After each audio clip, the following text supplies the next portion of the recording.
Welcome to the Orlando Lions Den Podcast, your number one Orlando City podcast. For the fans, by the fans. For the fans, by the fans. Keeping you in the know on all things Orlando City since 2018.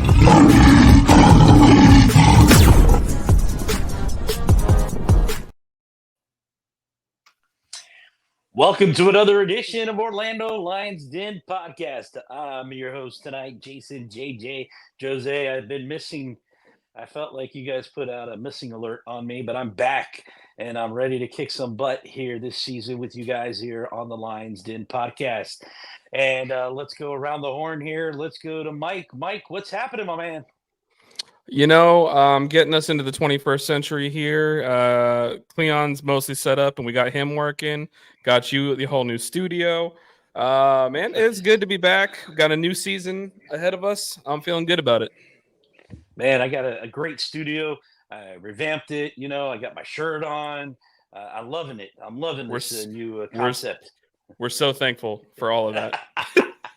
Alex, down in Southwest Florida, what's happening, man? Not much. Here, ready to talk about an exciting season. It's already had quite a bit of drama, and not a single regular season match has been played yet. So a lot of drama, a lot to talk about. Looking forward to it. And then we have our man, the man that knows everything, the fastest guy on the podcast, Cleon. That's a fact. That's a fact. Yeah, you might be the fastest guy on the podcast, but you're not faster than somebody else. But we'll get to that. All right, what's happening, Cleon? You doing good, man? Man, I'm doing good. You know, took my little break. Now I'm ready to go for the start of the season. So ready to be locked in, man. Awesome. I think it's gonna be a good one. Yes, it is going to be a good one. We had a great preseason game against New England. We'll talk about that a little bit later on. But let's right now thank our sponsors. First off, let's thank Fubo TV, our new sponsor, Fubo TV. If you go, you see the QR code there. You go and you sign up. You'll help Orlando Lions Den with some monetary money, some of the sponsorship, which helps us pay for what you're seeing here today. So Fubo TV has jumped on board with the Orlando Lions Den, and use that QR code if you sign up. Fubo TV has the best soccer from around the world. If you're looking for Spanish soccer, English soccer, Portuguese soccer, Argentinian soccer, any kind of soccer, Fubo TV is your place to be. Then we also have Comparion. That's our good friend Eddie, who, if you need any insurance from house to, vehicle to anything, Eddie's the man. Comparion. We have Field Turf USA. Field Turf, they're the ones that make the great Champion League. You're making me laugh, Cleon, there. I'm looking at you and you're making me laugh. They make the best fields. Basically, they have those great turf, like not real grass, but field turf. And then we have our good guy, Leo Gonzalez, with anybody. He changes all the time, so I have to Epic Mortgage. remember. Epic Mortgage. He'll help you get your house and get you a nice interest rate on your mortgage. So Leo with Epic Mortgage. All right, guys. First thing we're going to talk about, guess what it is? Duncan McGuire. That's right, Duncan McGuire. So let's talk about the saga, the great, the timeline from everything, So the last time that we talked about Duncan McGuire right here on the podcast, you guys, it was $700K and $8 million transfer option. That's what it was, $700,000 with an option for $8 million at the end of the year to purchase him. Well, he signs with the Rovers. He went to the match, met some fans. Paperwork is about to go through, and I guess the Rovers, Blackburn, decide we passed midnight. We can't get that paperwork done. So the paperwork gets rejected because they hit save instead of send on that computer, and the Wrong appeal- 4-letter S word, you know. Yeah, whatever. I guess English and American English is totally different. Whatever, but they appealed to the English Federation, was conducted and ultimately rejected, and the loan was canceled. So Duncan returned back to Orlando. During this time, guys, there was an MLS team attempting to put a discovery right on Duncan. Which is We the don't know who. thing ever. Yeah, we don't know who it was or who it was. It was reported. And then Orlando City came out with a statement saying that, open arms. We'll welcome Duncan back with open arms. And welcoming, we do. We love Duncan. I love Duncan. I think he's going to be a great still addition here to Orlando City. Mike, what are your thoughts about this whole weird saga that went on? So first off, as a MLS rules nerd and junkie, I 1000% admire the hustle of whatever front office decided to go ahead and claim him on the discovery rights to make us have to pay to get our own player back from loan. I'm happy it didn't work out, but I got to say, I respect the hell out of that hustle because that's the most MLS stuff and it's hilarious. No, I'm happy Duncan's back. I feel bad about the entire situation because we all know the kid wanted to go live his dream, go play in England. He's going to get that opportunity. It looks like we're likely going to be selling him in the summer. But in the meantime, come ball out for 6 months. Help us win the CONCACAF Champions Cup, man. Why not? Why not us? I think we got a good team built. We're going to get into the full preview here a little bit later on, but I think him being back in the fold, the other incomings we have going, I think we're going to be a really exciting team and he'll get to be a part of it. And there's a lot of games. So even though we got other pieces on their way in, he's still going to get minutes. I think we're still going to be in a good situation. I don't know. I think this could be something that could be summed up in the words of the late, great Bob Ross. This is a happy accident. They didn't go ahead and click submit or whatever it is. That's going to be something. It might end up benefiting his career. Like, say he comes, balls out, scores 10 goals by the time July 1st comes around across all competitions. There's going to be a lot other teams better than Blackburn that are going to come knocking and wanting to know what his price tag is. And I'm not saying that Blackburn's necessarily a bad team. I want to go ahead. A lot of their fans have been kind of cool throughout all this. As we've kind of learned about their situation and what's going on with their ownership and all sorts of stuff like that.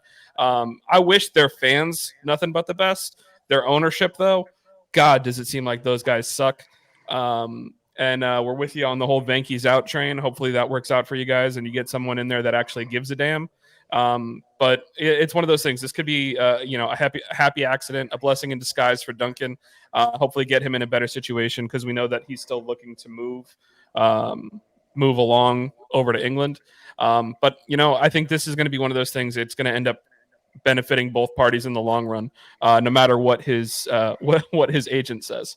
So, yeah, you're right. And like you said, he could come score 10 goals.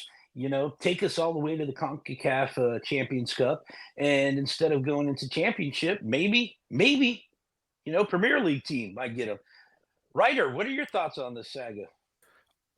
I'm glad it's over because it was an exhausting thing to keep reading and seeing all the updates and sitting there and being like, okay, it almost fell through once and then it almost fell through again. And we had a great conversation about it last week on the pod with Tom Bogert.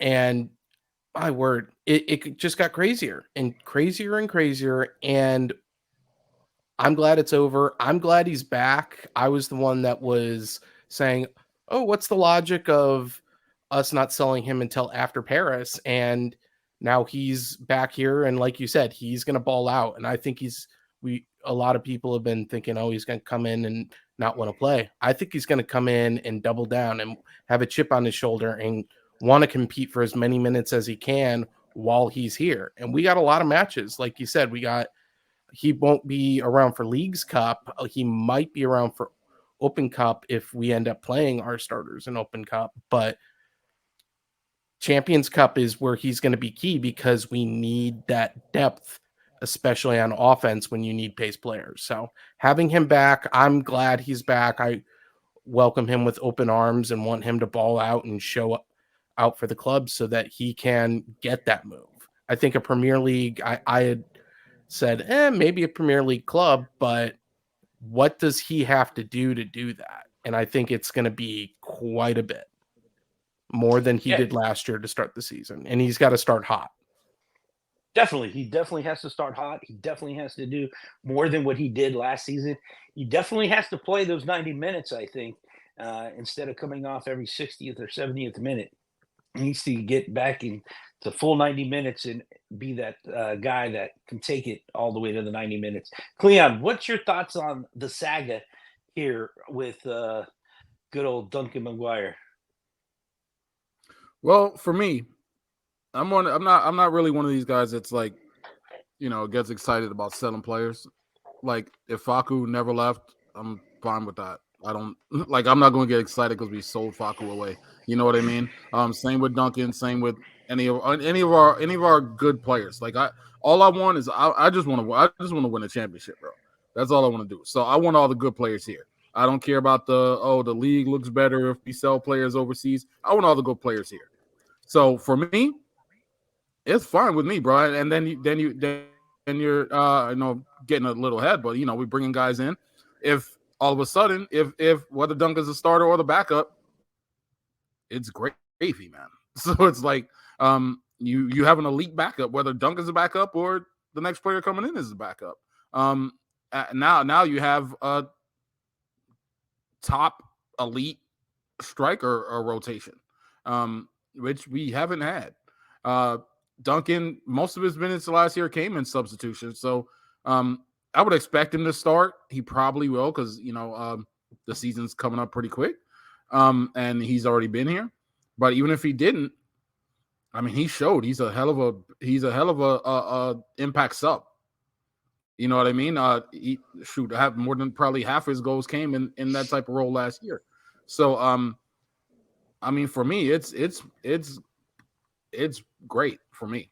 I want all of our best players here, man. I don't, we sold DK. Sure, they got us Facu, I guess, maybe. If you assume that the Wilfs want to open up the wallet any other way, but I want all our guys here, man. So all I want to do is win. I just want to win championships. I want to win trophies, and the best way to do that is have the best team you can possibly assemble. Yeah, I agree with you. We want to win. I'm the type that I just want to win. I want championship. I want stars right here. This is where I want stars. I don't care who it is or how we get it. I just want stars. And if it means that we have to sell Duncan to get a top player, then hey, let it be. Like our good friend Eddie says, it's this right here is what matters. The crest. Because tomorrow a whole different 11 could be out there and everything. But it's basically we got to win, and that's the most important. Go ahead, Mike. Yeah, and I also just want to add on. Obviously, we've all been talking about this. I just want to say Duncan's already back. He was. We saw him in the stands watching the friendly against the Revs for the Society XXI friendly on Saturday the 10th. So we know he's back. Hopefully, he's back in training too. They might have given him some personal time to get stuff figured out because I'm sure he wants to get his head right now. Because obviously, coming off of that, I don't even want to know what kind of headspace he's in, given the 72 hours that he had in England. But he just wanted to point out that he is officially back stateside. So, all right. Well, real quick, I'll say this. Go ahead. Real quick, as far as headspace and stuff, he hasn't been there long, so I mean, we can't say for sure what type of mentality he has as far as level-headedness. Because we've never had to come across a situation to where we've had to find out. Clearly his agent isn't very level-headed, but as far as him, no, he's not. if he's got any sense of if he has any sense of he's level-headed. He understands stuff clearly. He understands business. It's not the club's fault. Well, it's not our fault. You know what I mean? So I'm sure he understands. I mean, at the end of the day, they're football players. You know what I mean? And they're athletes, and that's what they want to do. Well, at this point, the window over there is closed, right? So at this point, he can't go. So I don't see, unless he's a completely different type of player that we, or not even player, person that we think. I just don't see why you would come back and mope and basically drop your own stock. You know what I mean? I would expect them to come back and try to do exactly what we did last year and basically just light the league on fire. I would expect that out of anybody in that situation. Some guys, like I said, some people just aren't level-headed people, and they're just not rational. You know what I mean? But like I said, this wasn't the case of him wanting to go and the club saying no, we're not letting you go, and you know what I mean. It wasn't that type of situation. They let him go all the way to the fact he had the other team's jersey on. You know what I mean? Yeah. So he was gone. It wasn't it had nothing to do with us as far as him not getting the move. So I don't see any situation where he should be salty, basically. Yeah, and he should be happy. MLS or Orlando City or front office. He should be actually happy for the front office and for Orlando City for, they let him do what he wanted. They let him go over to England. They let him, go. They did what they did. Hey, guess what? It didn't work out. Now you have to come back to us, unfortunately, because you still do have the contract with us here at Orlando City. Yeah, and this is one of those things that I tried to explain to a couple people on Twitter, and because a lot of people were like, well, why don't you just give him a raise? I'm like, it's not that we can't give him a raise. We tried, but he's going to believe he's worth X. We're in a salaried cap league. We're going to offer Y, and the highest that we can go is to Z, and Z might not be what he wants, and it's okay to not be able to pay him that, and then work with him and his agent to find a solution that works for all parties. That's what we tried to do. Blackburn hit the wrong button, and that sucks now for us. But, it's one of those things that it is what it is. We got done with it. We did it. And, we're moving on. We're moving on, and I think it's going to end up being a positive for everybody. We're probably still going to give him a little bit more money on the side, though. I think, if we could try and help him out a little bit. A lot more Publix appearances or something like that. Yeah. Hopefully he stays. I mean, he does have a contract here with Orlando City. But if the summer comes and he's balling, like we say, and he goes. And that's it. And guess what? The next guy that's at his spot needs to step up and score goals. So let's go on to the next subject here, guys. Our new center defender. His name is David Brekalo, the Slovenian. Basically signed a contract until 2027 with the club option for 1 year. He comes from the Norwegian club team of Viking. Mike, I know you and Cleon do a lot of research. What do you think of this guy? I mean, he plays for the Slovenian national team. He made his debut back in 2022. He's played 11 games for them, scored 1 goal with the Slovenian national team. What's your thoughts on this new guy, David Brekalo? So, my initial thoughts on him, and Cleon will probably have some opinions about this after I get done talking, is physical profile fits pretty much the same as Antonio Carlos. Build-wise, he looks very, very similar.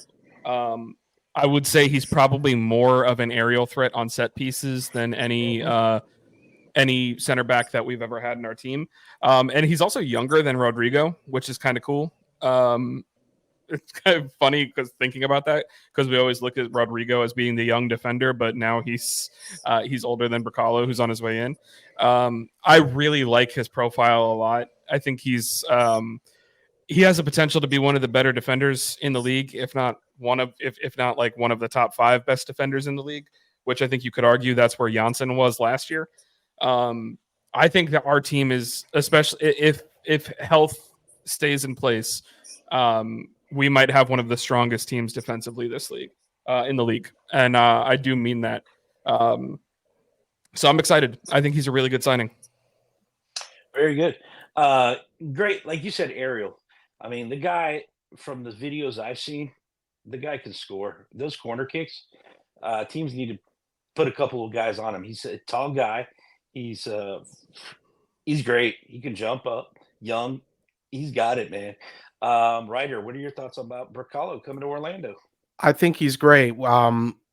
He's a very good to slot in and kind of take over where Antonio Carlos take over for him. And in a lot of ways, I can see him being the heir apparent when Robin Janssen decides to hang up his cleats one day. It's nice to get younger blood in. He's attacking minded as well. Like we'll get goals out of him in the box, especially when it comes to corner kicks, as long as we decide to put it into the box properly, which, considering how we did with that last year, I think he's gonna slot right in. Rodrigo, everyone's saying, oh, poor Rodrigo, he's getting back to bench duty again. But guys, when the rumors came out last week that he was maybe going to leave on a transfer, which that would have been good business, and I would have been sad he was leaving, but it would have been good business.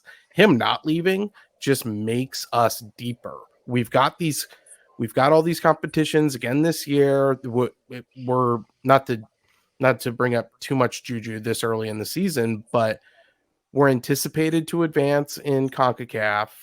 We're going to have a lot of midweek matches, and we're going to need minutes from him. So it's not like he's just going right back to the bench and he's going to stay there. He's going to step up and be that third center back and be able to do that for, I would guess he probably gets 20 to 30 minutes at least once a week, if not a 60-minute trot out as a starter.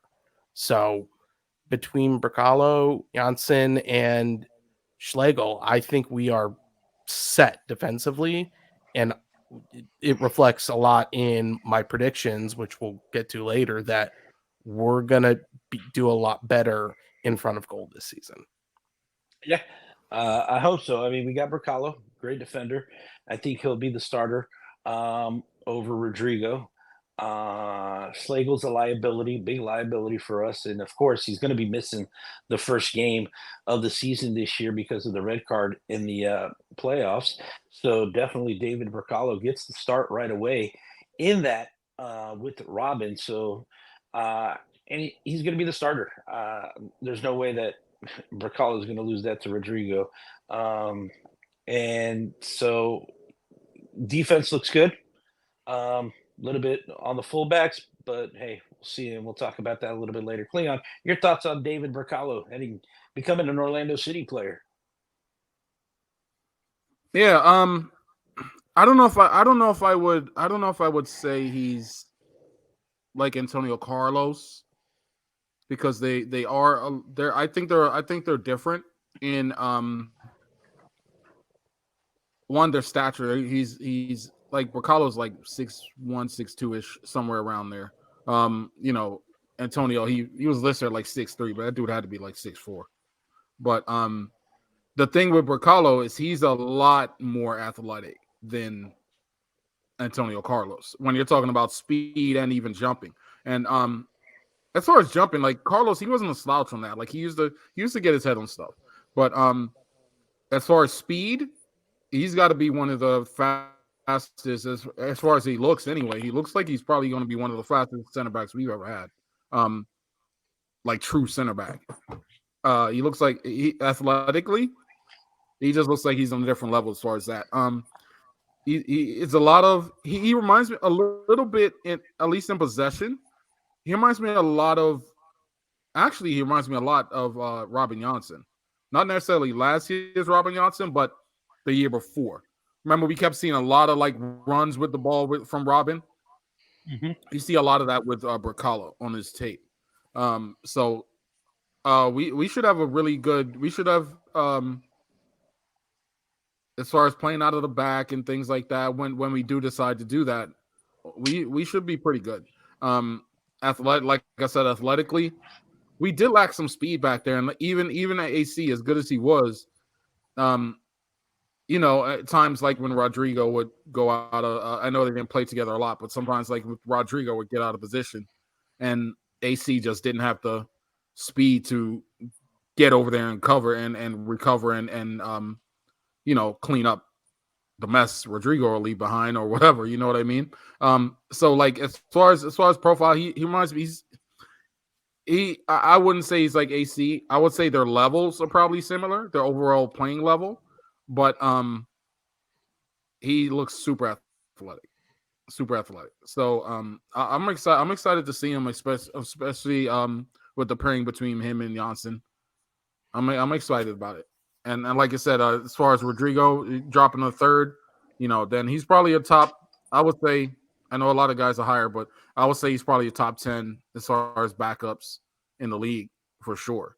You know, a lot of people think he's top 5 or even higher, maybe, but he's definitely, I would say he's definitely like a top 10 backup. So as far as that, and then going back to even like the strikers, like our depth is in the back and in the front. It's gonna be deep, bro. Yeah, our depth is good, but we always say this every year. It seems like our depth is great. Our depth is great, and then we look at it, we get injuries, we get things that happen, and sometimes we're hurting in depth. But yes, right now everything looks good in depth. And talking about depth, I mean, we have a guy that just arrived to Orlando today while we're doing this podcast that you'll be seeing tomorrow. Arrived today, Luis Muriel, the Colombian Ronaldo, and that's not the Cristiano Ronaldo, that's the Brazilian Ronaldo. Fat Ronaldo. Chubby Ronaldo. There you go. The 32-year-old Luis Fernando Muriel from Colombia, a Deportivo Cali player, signed, most likely is going to sign with Orlando. He's here in town already to do medical stuff with Orlando City, and most likely tomorrow will be the announcement of him. I mean, the guy puts it on his Instagram and his reels that he's heading to Orlando with a little suitcase with Orlando City logos on it. Of course, he's coming to Orlando. So most likely he'll be signed Tuesday today if you're listening. But Muriel comes from Atalanta. He's a Deportivo de Cali player, former player, and from the youth academy from Deportivo Cali.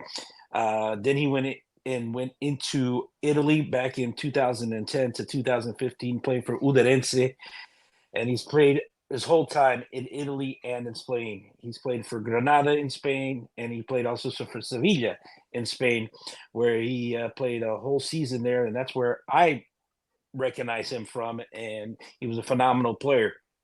His time in Sevilla then took him to Fiorentina, and then in 2019 he ended up at Atalanta, which Champions League, if you guys remember Champions League, big participation from Luis Muriel. He was one of the goal scorers and had a bunch of goals in that Champions League campaign when Atalanta was there. Listen, in 2020 and 2021, the guy played 48 games and scored 26 goals. The year after, 21 and 22, 39, and 14 goals, and then he started going down to where he's at today. He ended up with 13 Serie A games so far this season. He has 6 goals, guys. 6 goals in a total of 18 appearances so far this year, which isn't bad. Not bad at all. 32 years old. I like it. I like the move.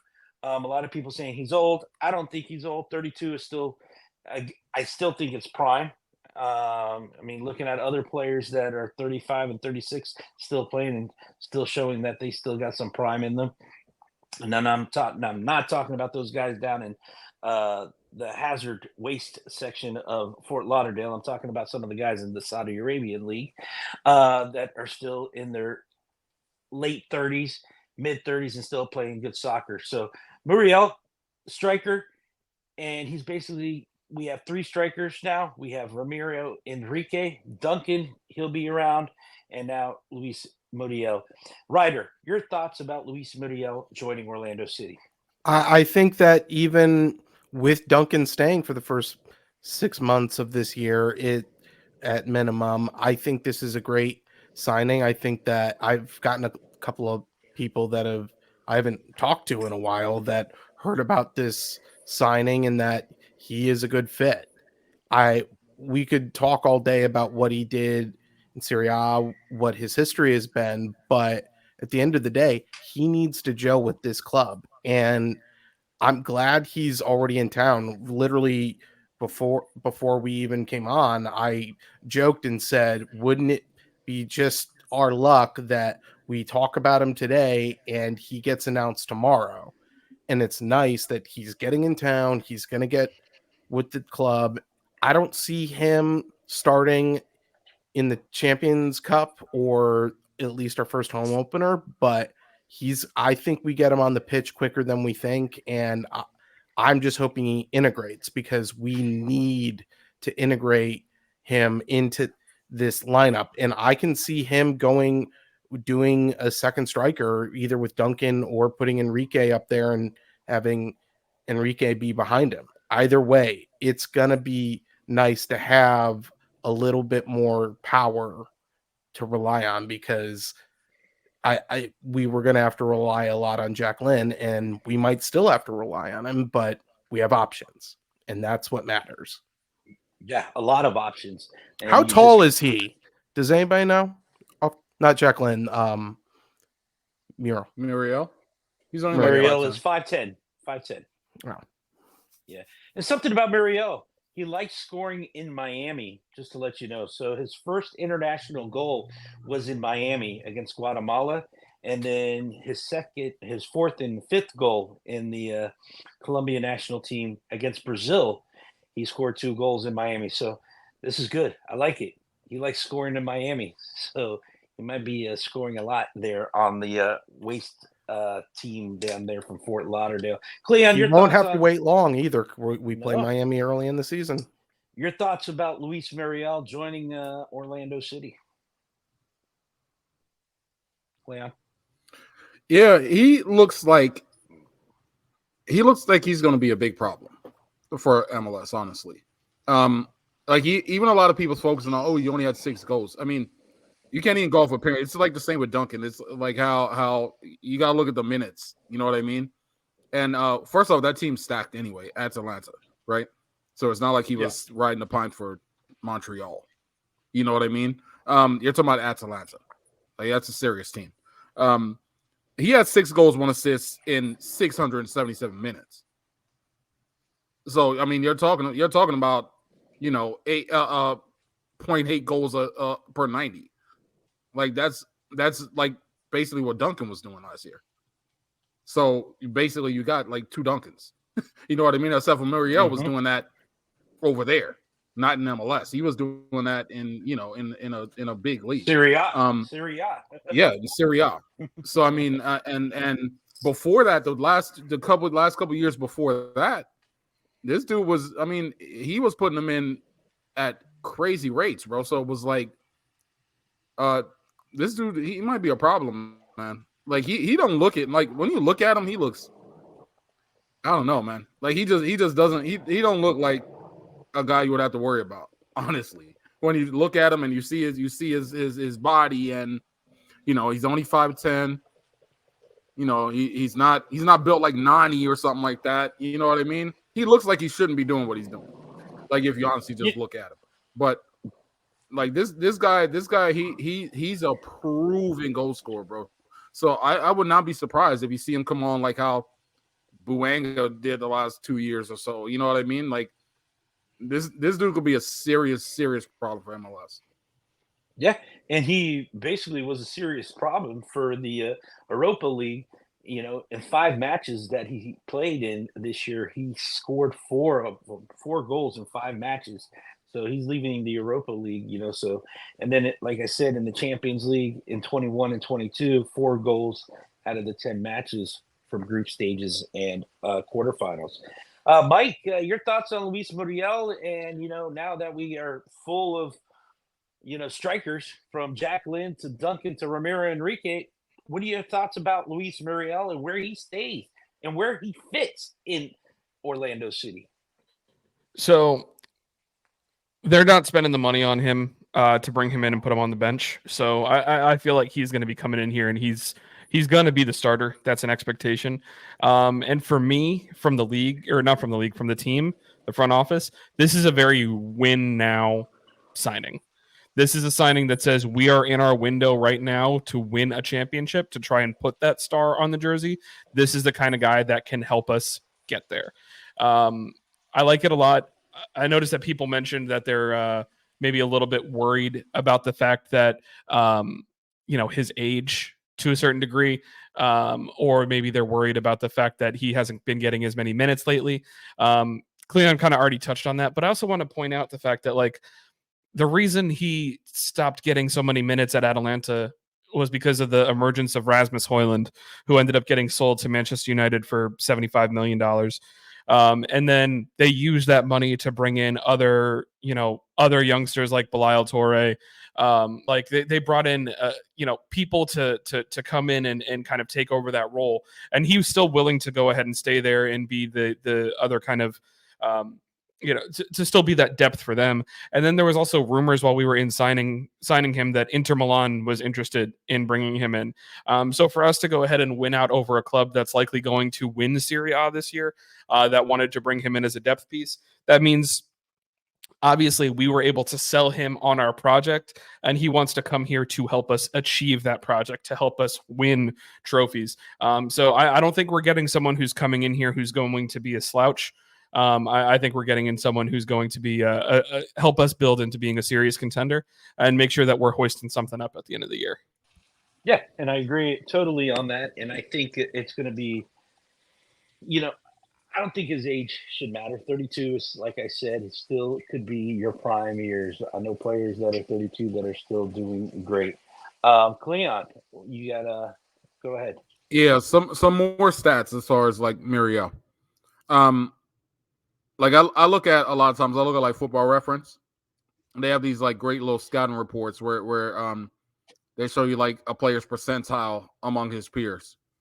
And Luis Muriel, this is a percentile against the men's Big Five leagues. So you're talking about like Champions League, Europa League, all the top leagues, EPL, La Liga, all that type of stuff.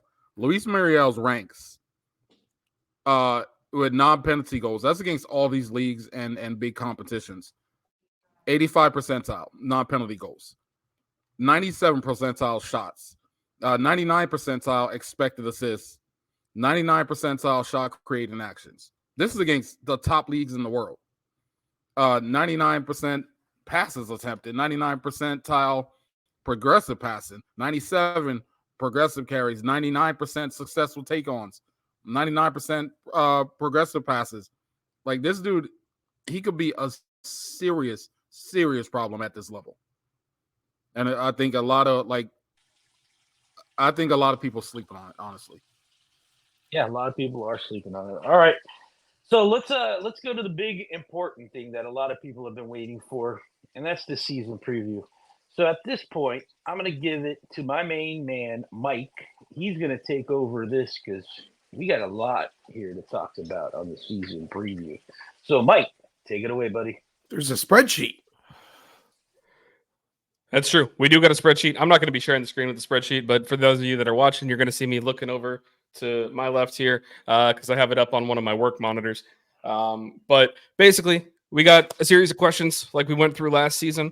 I'm going to go through them again this season and ask you guys your takes, what you think is going to go. We're going to try and go through them quick because we got a lot of questions to get through. But I think it's going to be a fun way to get things started. So first is going to be Rookie of the Year. So obviously we're looking at the draft picks. We know that we're a good team when it comes to drafting players. There's really only like 3 that are here because we learned that one of them is going back to college. So Cleon, I'm going to start with you, my man. Give me your Rookie of the Year. That only counts the college kids, right? Correct. I'll have to go with bro. I honestly don't think any of them's gonna play too much. Shoot. I can't even say his name. Kosevich or whatever his name is. Kuchevsky. Yeah, that guy. I went with you first him. because I went with you first because I knew that was going to happen, and I knew you were going to be like, I don't know what to do. So I wanted to put you on the spot. I can't see any of those college students we drafted this year playing a big role. So yeah, I mean, you got to keep in mind none of them are signed to contracts yet.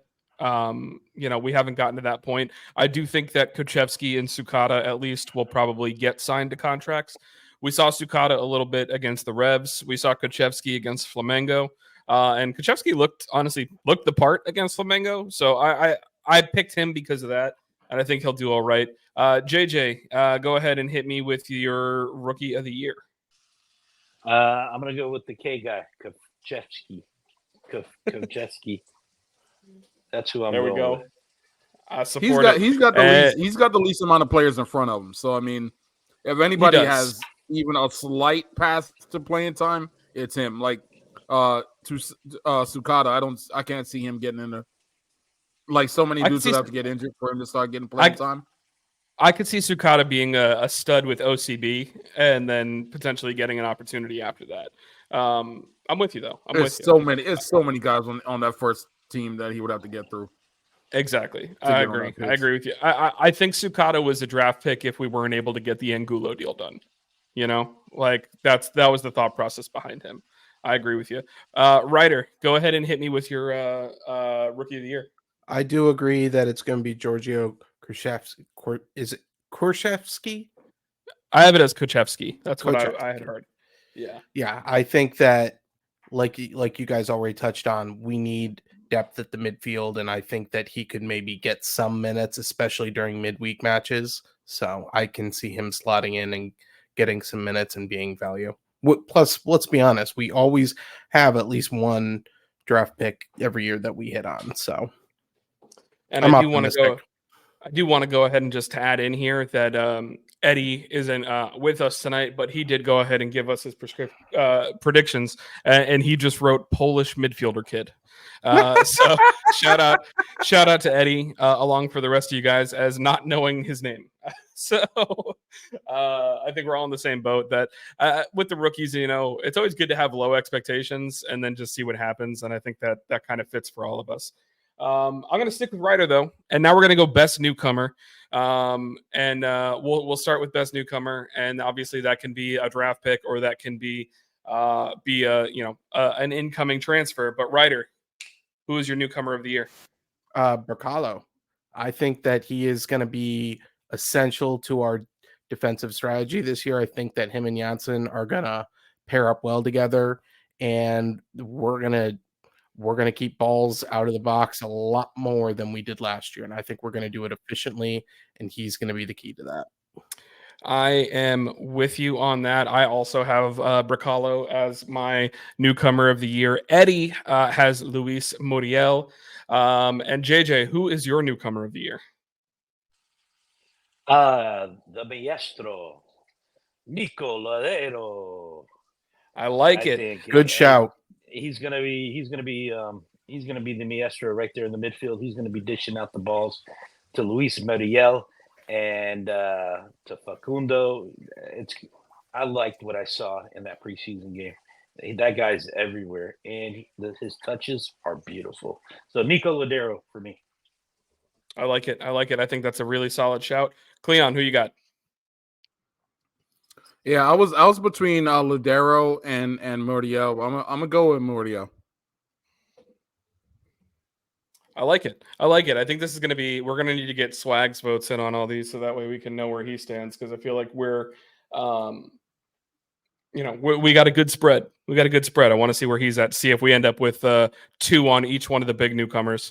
But the next question, my only hesitation with Ladero is because we keep forgetting about Ojeda, and I don't know what they're planning on doing. So I don't know if it's going to be a timeshare. I don't know what's going to happen there. So I'm not going to lie, bro. I think Muriel could put some numbers up regardless of the timeshare. Timeshare. I thought Exploria wasn't a sponsor anymore. Shut up. Yes, they are. They're still there, by the way. Eddie's not here. Hey, someone's got to fill the role. I will say, going to that Society 21 friendly with you and JJ, man, I liked seeing Ojeda, Ladero, Facu, Angulo, and Enrique all start. It's got to be the most attack-minded formation I think Poppy has ever fielded in his life. And imagine if Luis Muriel was there instead of Ramiro Oh Enrique. my gosh. Oh my gosh, he can actually put the ball behind the net. So unlike yeah, somebody else.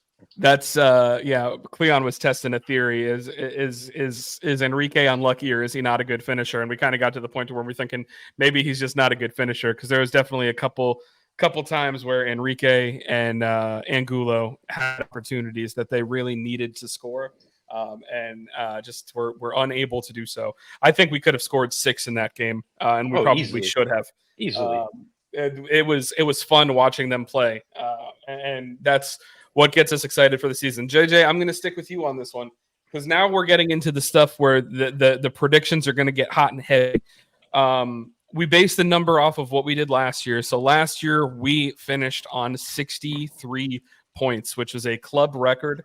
So under 63 points on the season, JJ. Under. All right. I go under. It's one of those things that I don't think that it's necessarily a bad thing to say under, because of the fact that logically it's going to be hard to do that again. That's like a historic number to hit. Yeah, I'm going 62 instead of 63. I like it. For me, I said push. I think that we could do around that again. And that's me copping out. Alex, what about for you? Same here. I wrote push. I think that we can run this back. We made the changes that we needed to with the departures. No push. This isn't push. Over, under. Yes, higher than 63 or lower than 63. What is this? The Price is Right? You said I'm hosting now. You said I'm hosting this section. You're muted. All right. I have the controls. He has all the power. Cleon, over under 63 points. What are we doing?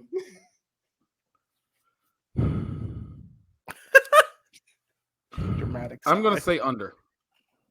I'm going to say under, but not because we didn't do as well.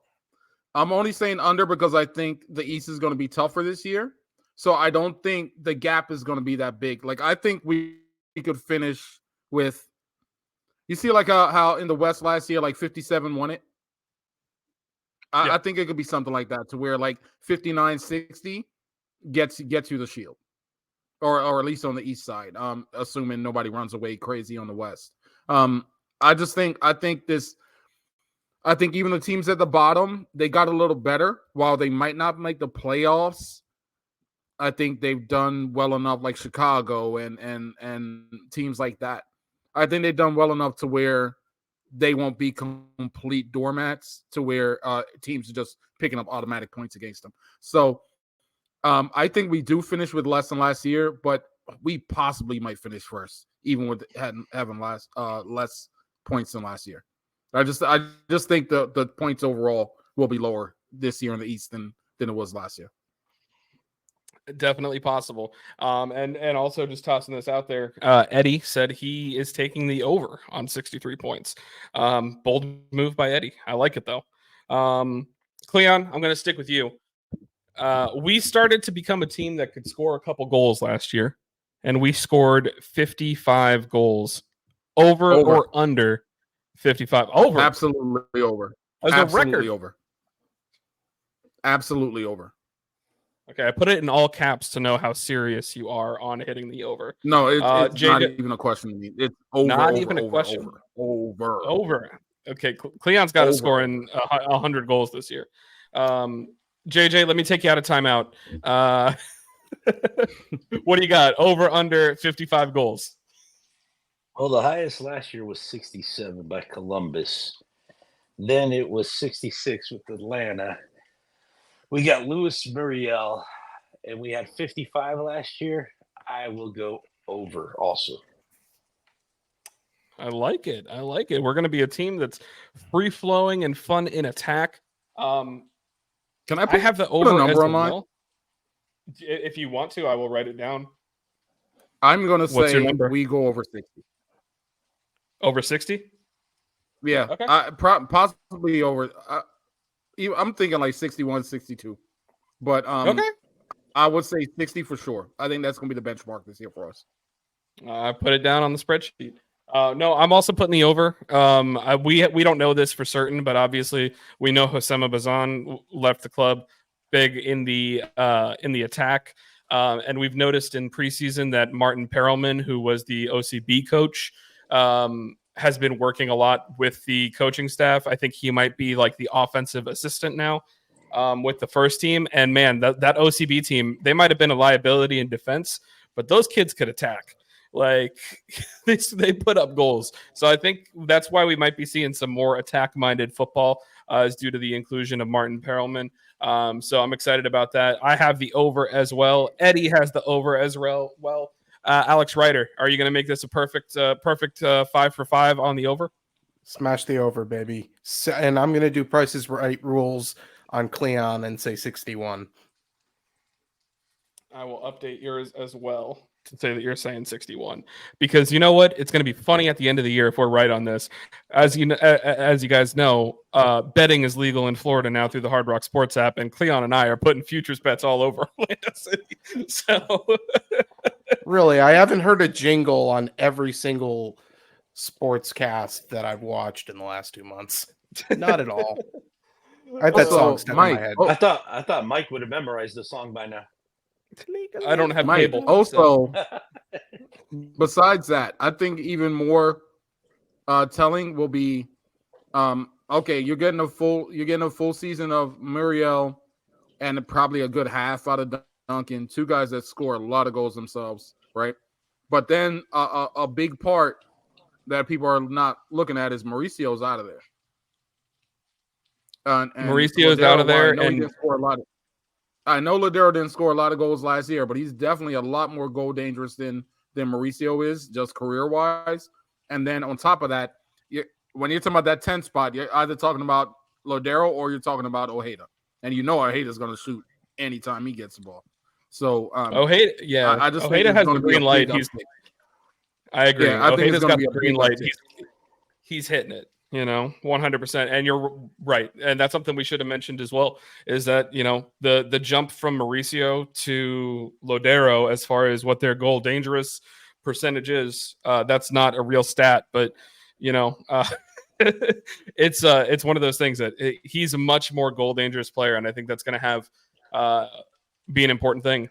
So that brings us to 39 goals against, over or under, and I am going to lead this one off, and I am going to take the under, because I think that if health permitting, we have the chance to be one of, if not the best defensive team in the league this year.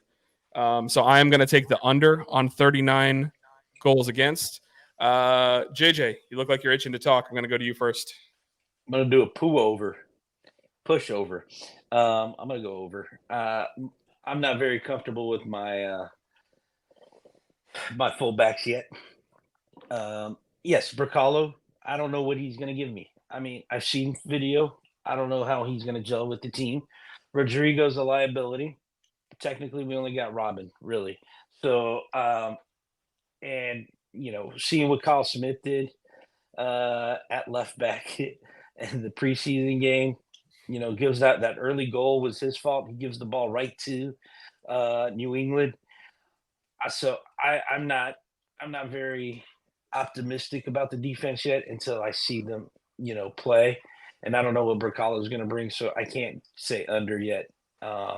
If Antonio Carlos was there, I know what Antonio Carlos and Robin can do together and everything, but until I see Brekalo play, I'll have to say over right now, because I'm not very comfortable with that defense. Hey, no, you're completely fair and justified with that. I don't. And if they go with one center defensive mid, like Cesar or Wilder, and I mean, we saw in the New England game they went with the offensive, mind, and that's probably because Cesar just came from Uruguay and playing on the Olympic trial. But if they do that, then you're losing two great defender guys, center defensive mids that been playing on the whole time. So I'm going to go over. That's fair. Like I said, I don't have any complaints with you saying that.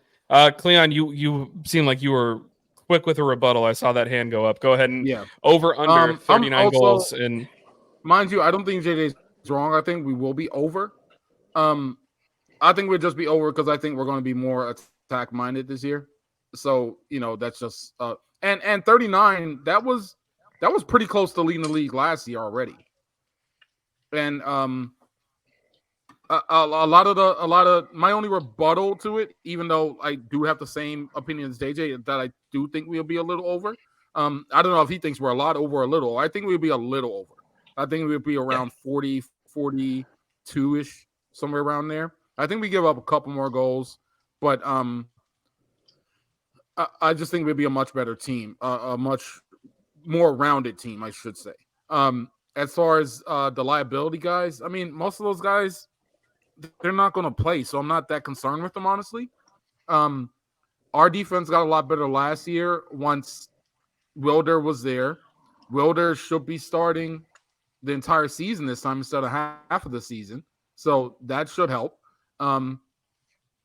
Even as far as the fullback goes, I mean, we were playing Mikey Halliday for a lot of the first half, along with Kyle before we decided to try. Before that's for a reason, Mikey. Anyway, before we decided to try Dagger over there, and also on the left hand side, Santos, he wasn't playing for a bit of the first half too.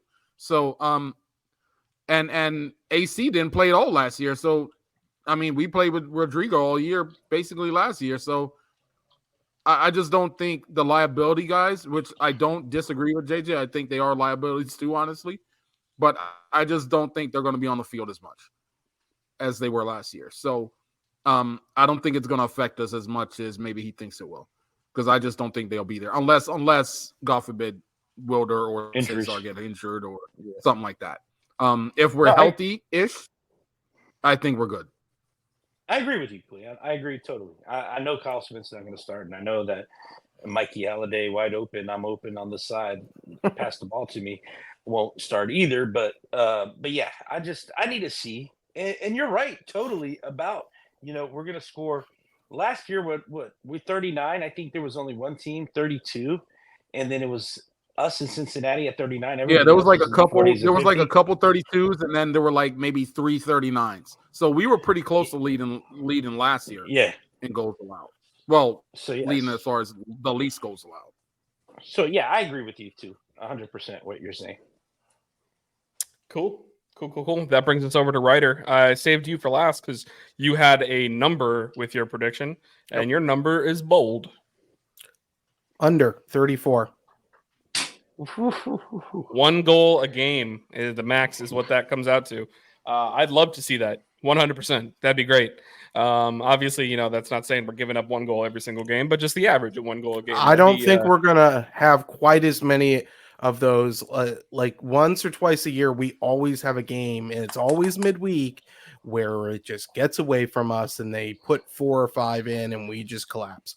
I don't think we're going to see that this year. I think our depth is going to be better. I think that we're going to have more opportunities, and we only play 7 Wednesday league matches this year. So it's friendly, but we'll see. And it also helps that the starters might not be playing in the Open Cup. So yeah, I mean, that's you did. It is funny that you say that there's only 7, of those midweek games, but at the same time, if we advance in Champions Cup or Open Cup and stuff like that, there's still going to be that fixture congestion. So there's going to be plenty of time for games to be played. And we all know that the league, if they want to help us potentially win another tournament, they're going to reschedule stuff to try and help us do that as well. So the next question on here was on points per game, but that pretty much factors into the same thing that we already did as far as points for. So I'm going to skip over that. And I want to move over to who do you think is going to be the leading goal scorer for the season? And I'm going to start with Ryder, where we left off. Leading goal scorer for Orlando City this year. Facundo Torres. I think that he has made a long-term commitment to being here. I think that he has stepped up his game every year, and I think that he is matured. He has looked strong on the ball, and I think this is his year to bag quite a few goals. So I'm going to guess 17 or 18 on the year in the league. I like that. Cleon, who do you got as your leading goal scorer?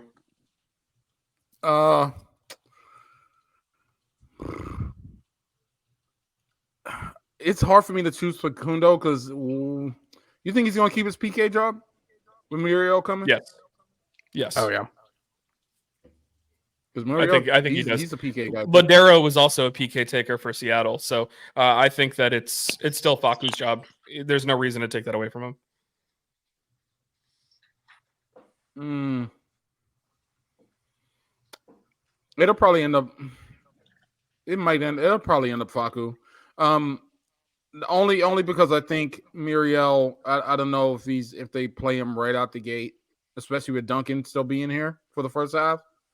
So I think they might eat into each other's total goals. Yeah, like I don't know if I'm gonna go Facu begrudgingly. I don't know if it's gonna be him though. Honestly. Oh, Eddie also had Facu. JJ, who you got as leading goal scorer? The Colombian Ronaldo, Luis Muriel. I mean, the guy's that's what he was brought here for. It's to score goals. And Facu, I mean, majority of his goals last year what were they? PKs, right? PKs. It's not. You brought a striker in. You're paying the striker. It's Luis Muriel. There's no questions asked. I mean, the guy scores goals. That's his job. And Facundo, I mean, what was it in the preseason game? He scored one, which was, I think, the free kick that he was going out of bounds and it bounced off and it went into the goal. And then he had the nice goal, I think, where he took a shot. But there was a couple of shots that were way off on him. And that's what I see a lot on Facundo is his shots. They don't hit frame a lot. They go to the right or to the left or high. But his majority of his goals last year were PKs, so I'm going to give it to Luis Muriel. That's what he's here for, is to score goals. I agree with Cleon. You know, it's going to be hard with Duncan in the first half, but when you're paying the money to the guy, you know, and you're getting this guy, I don't see why Duncan should be starting. You give it to Muriel. He's the one we want to win. So you put your best lineup in there, and I think Muriel is the best guy for the job as a striker. JJ talked me off the ledge. I was teetering on. I'm over there. You can move me over to Muriel too. That's what I wanted to play. My only concern is I don't know how the timeshare is going to go in the first half. But even with the timeshare, Facu just doesn't score a lot of in play goal like run a play goals. Gotcha. So it's hard for me to say. Yeah. So it's just too many PKs. I'm going to put my prediction based off of what a couple of you guys said here. One thing that Alex said is that Facu made his long-term commitment to Orlando. I'm going to go ahead and say he made his long-term commitment to Orlando because he's going to go off this year. I think that he is going to be our leading goal scorer, and he's going to get that move to Europe if he wants to take it. So Facu is my leading goal scorer. And I also just want to point out here, based off the number that Ryder gave us, if he scores 18 goals in MLS league play, that is going to make him Orlando City's all-time leading goal scorer. He's currently 17 back of Kyle Larin. So, he would also give him the season record because Kyle Larin has the record of 17. At 17, correct. So I can't see him scoring any goals. I just can't. Hey, it's my prediction. All right. And I'll cry if I want to. Damn right. Okay. Now we'll get into the more fun stuff. Over under 5 red cards. Gonna go ahead and start with JJ. How many red cards we getting this year? That's over. Over. We got Rodrigo and we got Cesar and Welder. So what do you want more? Right there is at least one each is 3. So and Rodrigo happened last year. I'm going over. It's going over. Give me the under. Give me the under. Eddie's got the under 2. Ryder, what do you got? Over, under on red cards? Over. And I think I'm just going to spitball this. I think that we're going to see a coach get sent off this year for the first time in a while. Oh, you mean we're gonna get a Heath? Hey, Heath, fire up the crowd! Oh. Yeah, no, come on, let's go! Cleon, what do we got on red cards? Over, under on 5. Didn't Poppy get a red card? Now that I'm thinking about it, didn't Poppy get a red card in CCL? Yes, retroactive play. Yes, he did. So he's he's not suspended coaching, against is he? Cavalry. Maybe that's why Martin Perelman looked like until he just said that. Maybe that's why Martin Perelman looked like he was running the show, is because he's practicing for the game He's against practicing. Cavalry. There you go. Away against Until he said Cavalry, it, he's it going to be wasn't- the it one didn't leading even the click. line. You're That right. was like- Holy, I don't know why, but that Tigers game seems like it's so long ago, bro. it was 11 months I don't ago. know. I'm gonna take the Who under. else got a red card? I'm gonna take the under. I'm gonna take the under because Rodrigo's not gonna be out there a lot. But we do have Wilder, so that kind of cancels it. Wilder's gonna be out there all season, so that's probably gonna cancel each other out. I'll go with the under. I like it. Good time, though. You mentioned Rodrigo, so I'm going to stick with you. Over, under on 2 pens conceded by Rodrigo. Oh, he'll still find a way. 2 pence, easy. So are we pushing or are we taking the as a over? substitute role. Even matter of fact, I think he's probably more erratic in a substitute role. So absolutely 2 pence. So we're going to take the push then? Yeah, I'm gonna go push. Okay. Eddie gave him an under due to lack of playing time. I also went under just because I think you're right. You know, he's going to lose the starting job to Brekalo. So I'm going to go ahead and take the under. He's more erratic, though. He's more erratic as a backup. I feel you. Ryder, what do you got? Over, under? Under. I think he's JJ. I'm hoping that he's matured a little bit, learned his lesson from the Columbus match. Well, now that he lost his starting job to a younger man, maybe we'll see where that maturity's at.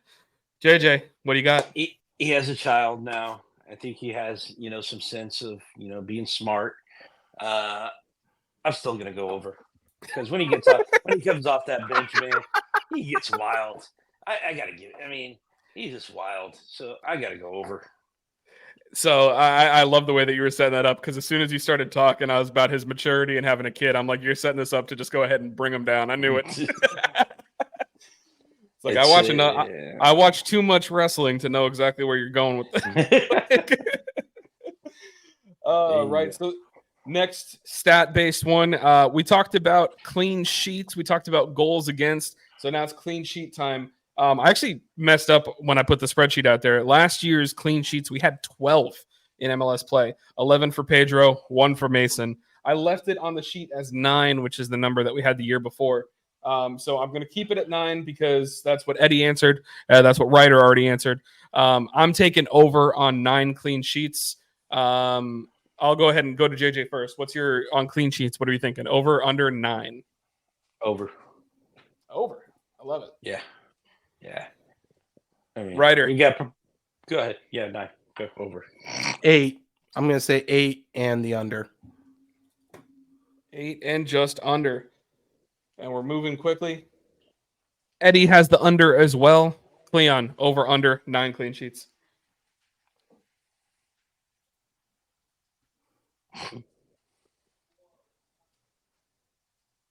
Push. I think we get 9. Push. We're pushing. That is push it real good. Yes, indeed. That was really bad. I'll give up on that. So next is a fun one because what? We're going long, man. We're going long. So forgive me. So let's talk attendance. So 2 years ago, our average attendance was 17,000 and change. We all took the over because we're like, it can't get worse.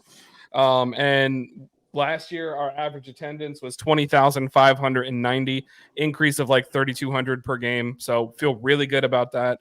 Over, under on improving the average attendance this year from 20,590. Cleon, go. Over. Over. And then I have a just over from Eddie, who is here with us on the side. JJ, over under on the attendance. What was it? 17,000? What was the No, 20,590 was our average last year. 20,000? I'll say can I say push? Yeah, keep it around there. Yeah, keep it around there, because if we would have brought in a big name, I think we would have gotten over. But I don't think Luis Muriel. We went up last year and we didn't bring in a big name. But we had just won a championship. We won the Open Cup, so that'll increase your attendance for sure. The team's good, so I think that's what they're doing. I think they're building. Over. I think they'll build slow. I'll go over. I don't think it'll be a big jump, but I think as long as we keep being good, it's just gradually year by year. You're gonna pick up within the margin of error. Yeah, I'll go over. I'll do over. I also have over. Ryder, what are you thinking? I'm thinking over, but not by less than 1,000. And that's fine. And I think Cleon, I think like 1,000. Cleon's points or two. Cleon's point's right. This city just wants a team that wins. You know, they don't necessarily the players are nice, the names are nice, but like the Magic figured out how to win, and they got a bunch of kids playing. Like, yeah, Paolo Banchero has become a name, but like they're selling out the stadium every game now, and they're with Paolo Banchero and Franz Wagner, which are names that people didn't even know about 2 years ago. So, the city wants people to win. If we're winning games, I think the attendance goes up. So I'm with you guys. Yeah, just like the Orlando Valkyries, the attendance is going up on that too. Where are they playing at? Are they playing at UCF Arena? Is that volleyball? Yeah. Professional volleyball. They play at. We have a professional volleyball team. I had no clue. Oh no! Wait, I didn't even know there's a professional volleyball league. Yeah, it's women's team, professional. The Orlando Valkyries. No clue. Yeah, K. Rollins. Everybody won on Saturday. Orlando City, Orlando Magic, and the Orlando Valkyries. Yeah, the professional volleyball there was a league. There you go. Hey, learn something new every day, Cleon. Especially here on Lions Den. All right, now we're into the fun ones. Over or under 2 apologies from pro referees this year. I like that. I'm going to go ahead and lead and say I'm going to say the under. And the reason I'm going to say the under is because, yes, they just announced that they're not going to have a strike. I'm still feeling like maybe that's going to get screwed because I just don't believe in paperwork right now, believe it or not. So if they're on strike, they can't apologize. So we're going to take the under. JJ, what do you think? I'm going to go with the over because now with the VAR, they have to announce it to the stadium. So even with VAR, they might screw up and they announce it, even though it might have not have been a goal, and they announced it as a goal. They're going to apologize afterwards. We screwed up and we announced it to the stadium. Sorry. So I'm going to go with the over. I will go ahead and just before we continue on that, in the friendly on Saturday, there was a VAR review, and it was a VAR review where we were all like, what are you reviewing? That is a good goal. And we think they just did the VAR review so that way they could test that out because they did do the announcement over the intercom from the referee on what his decision was. So maybe they just did the VAR review to test it, but it is going to be cool to see the refs actually announce the call after the review to the stadium. So that way it's crystal clear. Cleon, over under on the pro apologies. Now I'm gonna go under, but with the caveat. It's not under because they're not going to screw us over. It's just going to be under because they're just going to screw us over and not apologize for it this time. He's being technical about it. Ryder, how about you? I said under. I don't know. I think I'm kind of with Cleon. I think that the getting apologies is a thing of the past. We'll get screwed over. We always do at least once, but maybe we'll play so well that we don't need to rely on the refs to help screw us. I'm going to say under. Fair enough. All right. We're getting in the home stretch here, guys. I got Facu and Ojeda both listed here for combined goals and assists on the over-under. Facundo, I wanted to see a good year out of, so I set the number at 20.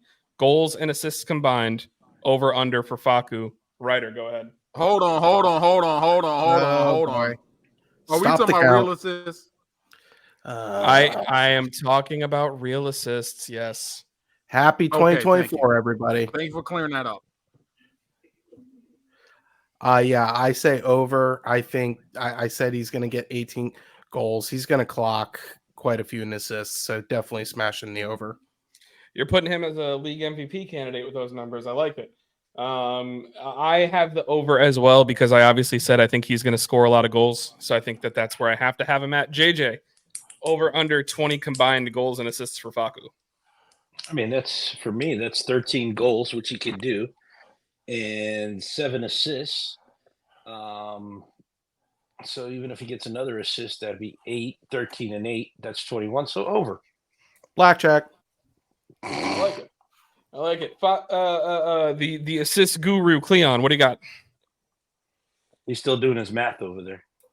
He's carrying the one.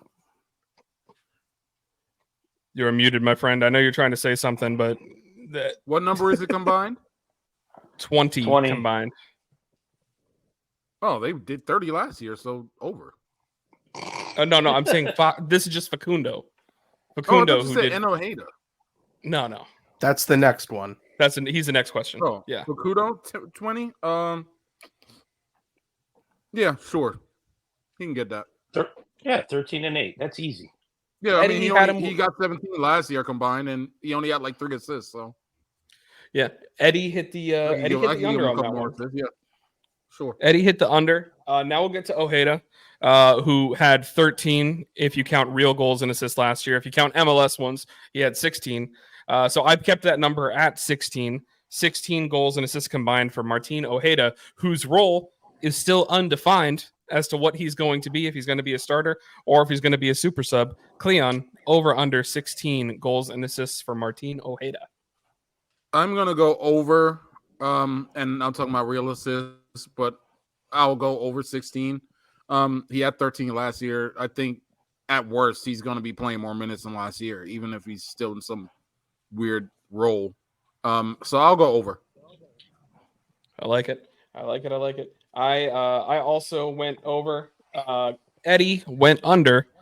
JJ, over under 16 goals and assists combined for Martin Ojeda.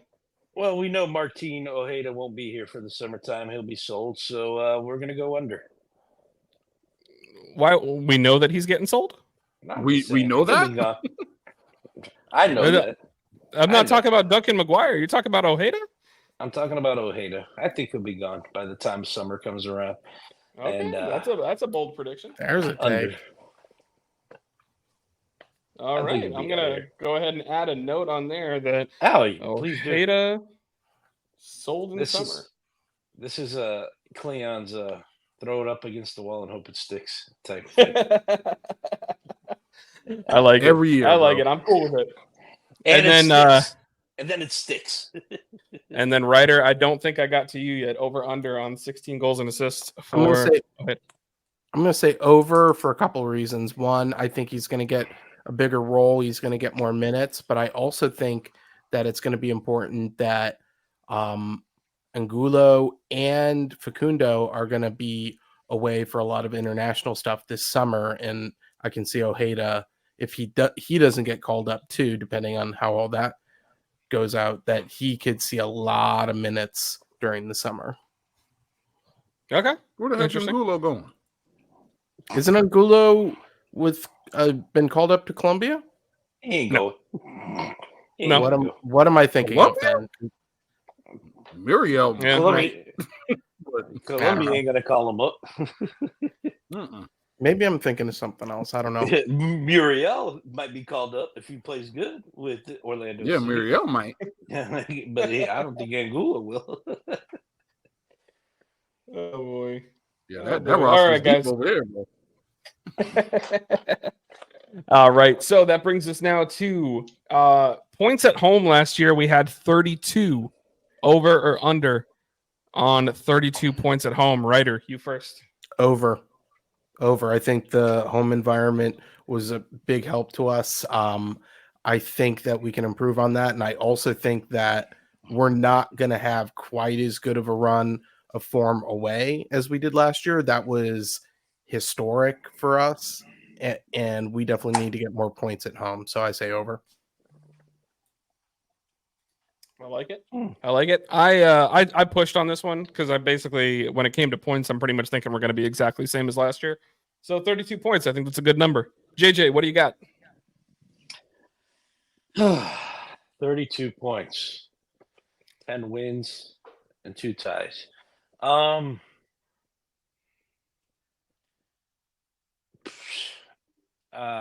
think I'll push 32 also. And you were I against can't the see. push. You were against the push before. Now here you are. Hey, Oh, be how the part turntables. yeah. Oh, how the turntables. Cleon, what do you got for 32 points over or under at home? Over, because we struggled. I don't think we were losing last year in the beginning of the season or first half at home, but we were definitely leaving points on the board. I think we'll definitely be better because the team's basically returning with added pieces on top of that.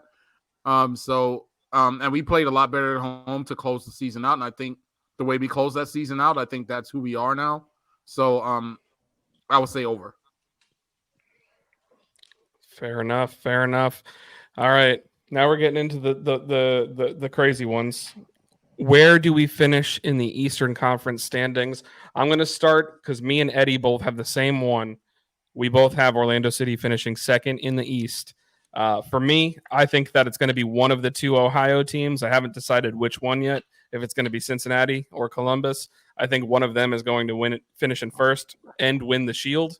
Cleon, who do you have? Where do you have Orlando City finishing in the East? Oh, man. Oh. Bro, I literally could see them going anywhere between 1 and 3. Oh. I'm gonna go 2. Ryder.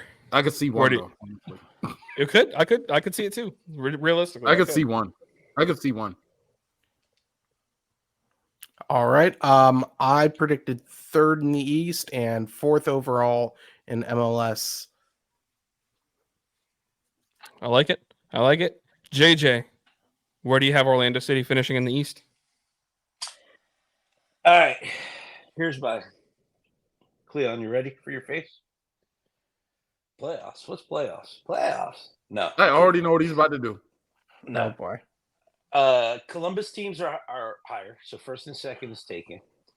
I think Nashville took a little step behind. They're not going to go anywhere, so nothing. Philadelphia is good. They'll be good. They'll be, I think, third or fourth. Then you got to give Atlanta. Atlanta's going to be back up there. They finished what was it, 6th last year, so they're going to be. I'm going to give Orlando City 6th. 6th. Woof. And wait, what did he say? What did he just say? 6th. Orlando City 6th. See, 1, 2, 3, 4, 5, 6. 6. Yep. This man lost his dip. Man was about to make us not a family-friendly podcast for a second. He was going to have to write a note. Although it's probably in his contract that he doesn't have to apologize. I just have to say, you got the Columbus team, and let's be realistic here. 6. Let's be realistic.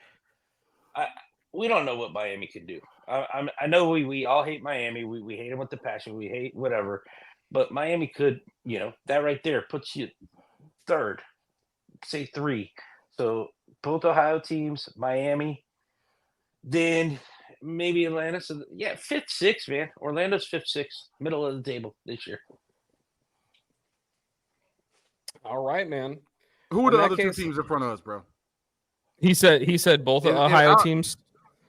Cincy, both Ohio and teams, Miami. Columbus, Who's the other 2? Miami, and then he said Atlanta. Philadelphia and Atlanta. I don't see it. No way. Mm-mm. And if you don't see Atlanta, I mean, Nashville, if Mukhtar gets on fire again, I mean, they were what, 7th last year? They made the late right. I mean, hey, No. New York City didn't even make the playoffs last year. That's FC. because they were bad. Well, And they're going to be worse this year. From Who your knows? lips to God's Hey. ears. Hey, what did Cleon say? Chicago? Yeah, but not. I said they'll be a little better. I didn't say make the playoffs better. Oh, well, but I say 5th, 6th.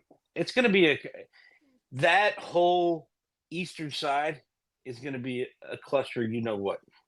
I think It's going to be a cluster. I can agree with you on that. It's going to be a war. It's going to be a bloodbath. And I do agree that I would say that there's probably 4 teams that I think are going to be towards the top of it. I just think that Orlando is going to be one of those 4 teams. You think that Orlando is going to be one of those on the outside looking in, and I think that's fair. I understand where you're coming from on it. I don't know. I said, I cannot. If I knew Brekalo as a player and I watched Viking play and say he's going to be great, I mean, we're giving all these great speculations of these great players or these players. We were second with Rodrigo, bro. Hold on. Okay, I understand that. But we don't know what we have. Okay, we don't know Martin Ojeda. Are you going to play? So what are you going to do? You're going to put Nico if you play Cesar and you play Wilder, right, at center. So now Martin or Nico have to sit out, correct? All right. But he said You're out not last gonna year we bench- were second. Okay. Then Ivan Angulo. I don't see the big hype on him. I mean, we signed him.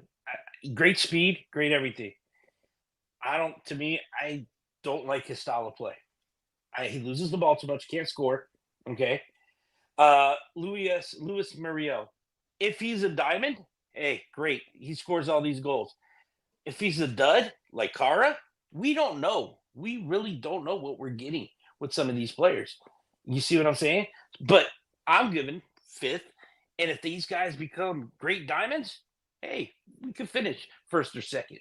But as what I see, I go by 5th or 6th right now. No. And I understand what you're saying. My main issue with your thing is that all the stuff that makes you question how high we could be is the same stuff we finished second with us last year. Like Angulo started every game last year, basically. Rodrigo was there starting for us basically every game last season. Ojeda was on the bench for us almost every game last season. So all the question marks that you have are the same question marks we finished second with. Okay. But now they're a year better, and the team was super young. So now the team's a year older and better. On top of that, with the improvements, so I can't see it personally. From what I see, there's too much. What's our bench? What do we have? Ladero gets hurt. Facundo gets hurt. There's a lot of injuries. Okay, I don't see. You guys see depth? Knock on wood. I don't see. We have too many youngsters.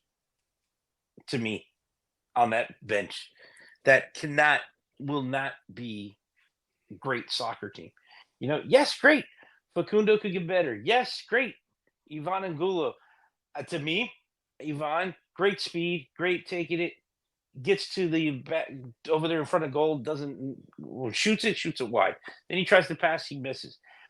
You guys got to see the whole thing. I'm sorry. Yes, I agree with you. Ivan Angulo was there. We made it to second place. Remember where we were at the first quarter of the season, maybe half of the season. We were talking about Poppy getting fired. Everything changed. Okay. So to me, I say, like I said, 5th or 6th. If Muriel gets great, starts scoring goals, Brekalo becomes a brick wall in the back, hey, then we could be 1st or 2nd. But from what I see, 5th or 6th. This is why we write all these down, is so that we can come back and revisit, see who was right, see who was wrong. Because last year, me and Swag both said that we thought Kara was going to be the leading goal scorer for the team. So these things ended up being wrong. The only thing I'm going to push back with you on is you said that Muriel could be just like Kara. Only thing I'm going to push back, they are such a different profile. That's a totally different class player, bro. No, Yeah. I'm just giving an example. I'm not I saying know, that, I you know. know, I got you. he could Kara, but see, this is where I go back. Our fan base, every time we sign somebody, these are great. Oh, they're going to be great players. They're going to be the best. They're going to be. Kara was Kara. All of a sudden, Not me. Kara sucked.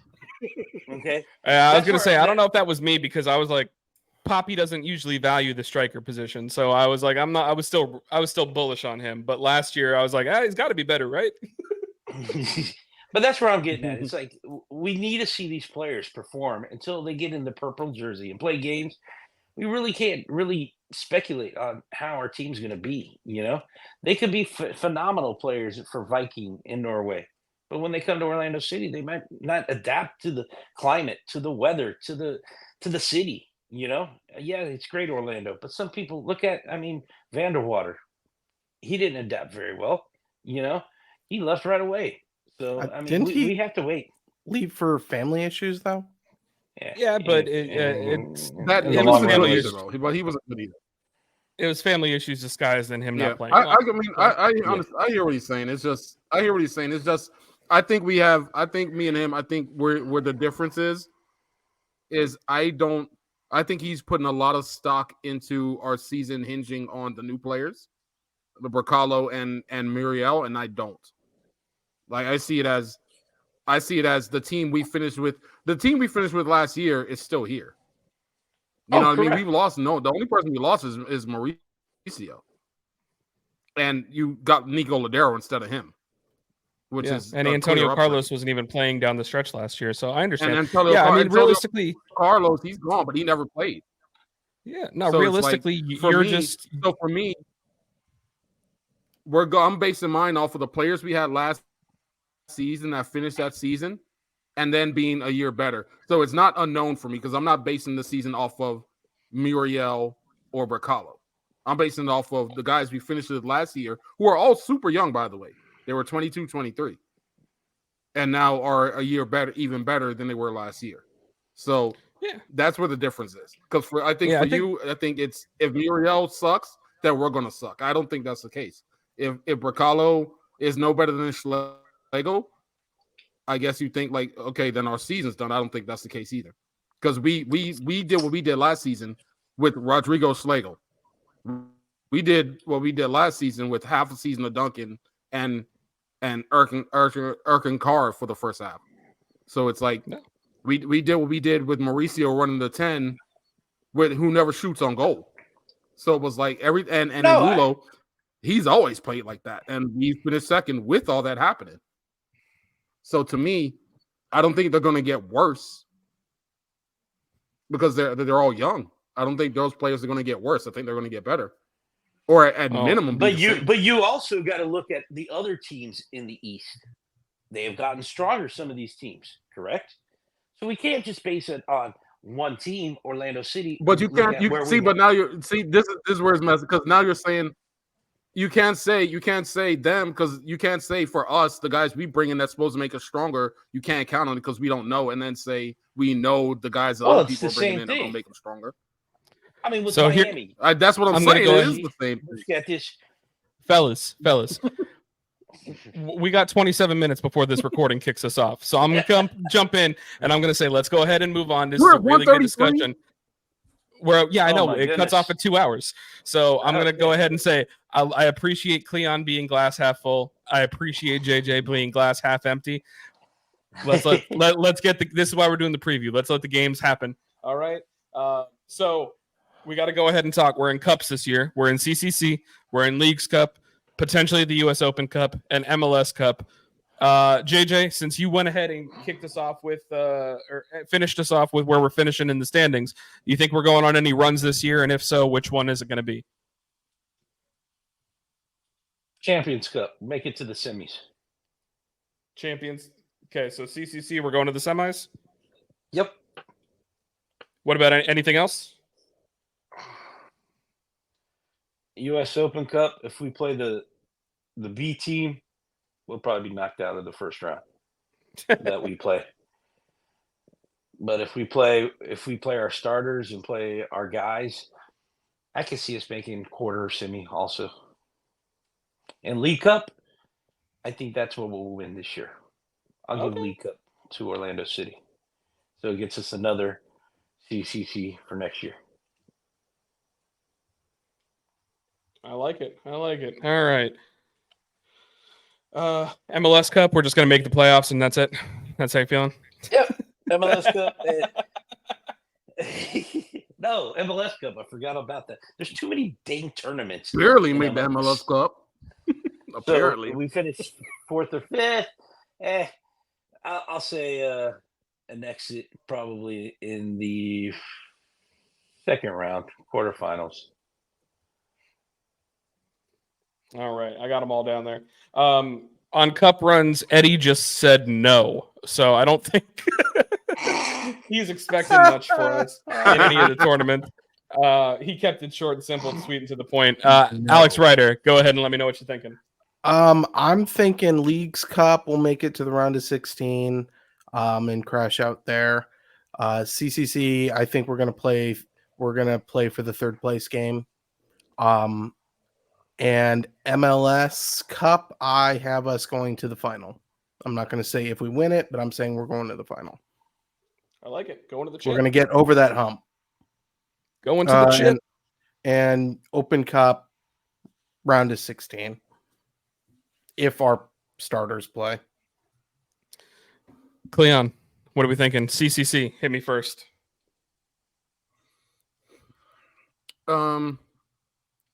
16 for CONCACAF.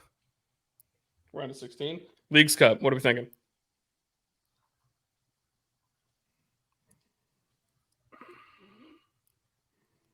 I'm trying to remember that bracket that we saw. I'm gonna. We got a good group. So you're going quarterfinal, okay? Well, how many rounds when will we potentially meet up with a Mexican team? I mean, in the group stage. No, he's talking about like Tigres or America. Yeah, I mean like a real one. Like I was looking to try and find how that is all dictated as far as group winners. There's no clear rules on it, and they did a drawing for it, and they didn't televise the drawing because they did the drawing based off of what's going to sell the most tickets. That's why they have San Jose, Chivas, and the LA Galaxy in a group together, so that way Chicharito can go back and play the Galaxy, and Cade Cowell can go back and play the Earthquakes. Like, there's no rhyme or reason behind how they did any of it. I'm gonna go It looks 8 bad. What about US Open Cup or MLS Cup? US Open Cup. If we win one, I think that's the one we win. Okay. US Open Cup win. MLS Cup? I think we get to the semifinal. All right. Then we'll go to me. Unless Miami's in our group. Then what happens? If we meet Miami before the semifinal, I think we lose. If we make it to the semi, I think we get them. All right, we'll take that caveat. So for me, Open Cup, I have us getting to the quarterfinal. Leagues Cup, have us getting to the quarterfinal. MLS Cup, I'm with Ryder. I think we can make the final. I'm just not going to go ahead and say anything. And because your boy put money on it, you're damn right I'm going to go ahead and say that we are winning the CONCACAF Champions Cup. And that's not just because I bet on it through Hard Rock Bet. This is not sponsored. But yeah, please sponsor us. If you have a gambling problem, please call 1-888-GAMBLER. Yeah, we have to put all of that stuff in there. I want to see someone on this program speed read that. I will speed read the hell out of it. But no, I do think that realistically, if we can make it to the final of the CONCACAF Champions Cup, I just don't think that there's anyone that could beat us because of the road that we would have gone through. We would have had to beat Tigres. We would have likely had to have beat Miami. We would have had to beat the Columbus Crew. Like, if we make it to the final, it's going to be a tough road to get there. I am just going to say that, if we get through all that, might as well win it. So that's my thoughts there. Okay, who do you guys have as the MVP of the team this year? Orlando City MVP. I have Facundo Torres because I have him scoring a lot of goals. Ditto. Same exact thing for me. Eddie also has Facu on here. JJ, who's your team MVP?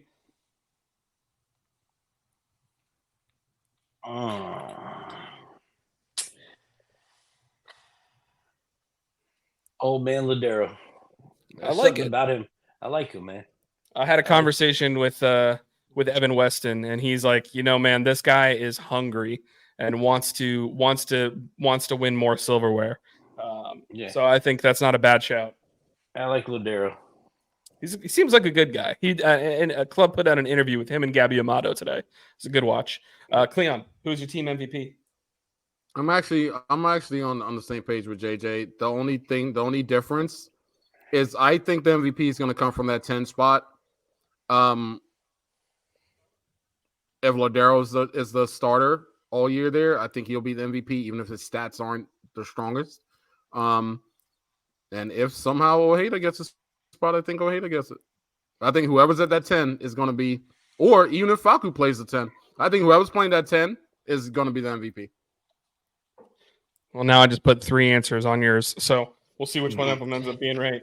Just put our starting number 10. Fair enough. And then the next one is this is the Cleon category, which is assist leader. And I'm going to go ahead and start with Eddie just because he said I'm boycotting this stat until secondary assists are gone. Fraudulent category, but Nico will lead Orlando City with the most. So that's a smart man right there, Eddie. So is that who you got leading us in assists as well as Nico Ladero? Who led us last year was Ojeda, right? Correct. Yeah, with 7, but 10 according to MLS standards. Yeah, he led both ways anyway, right? Yeah.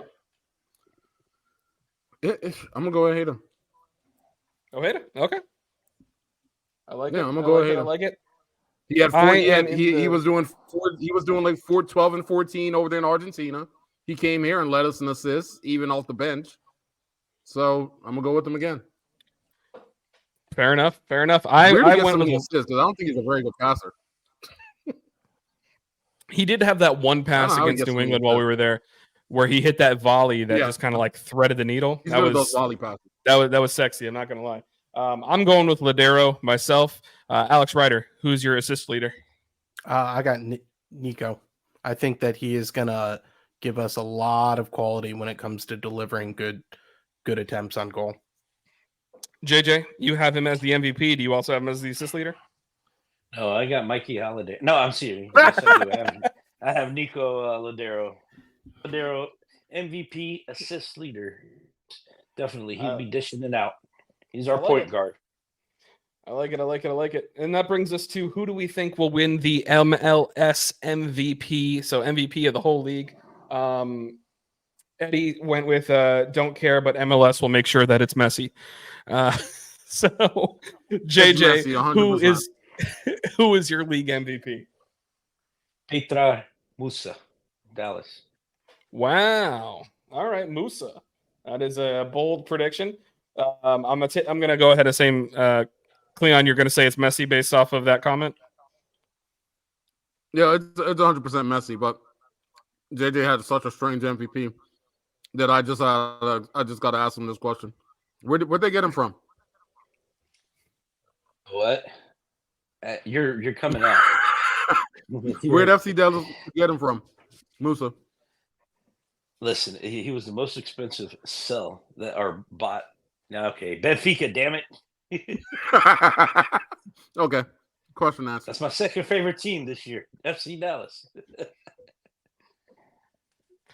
Very, very good. To be fair, I did put $10 on them at plus 5,000 to an MLS Cup. Oh, there you go.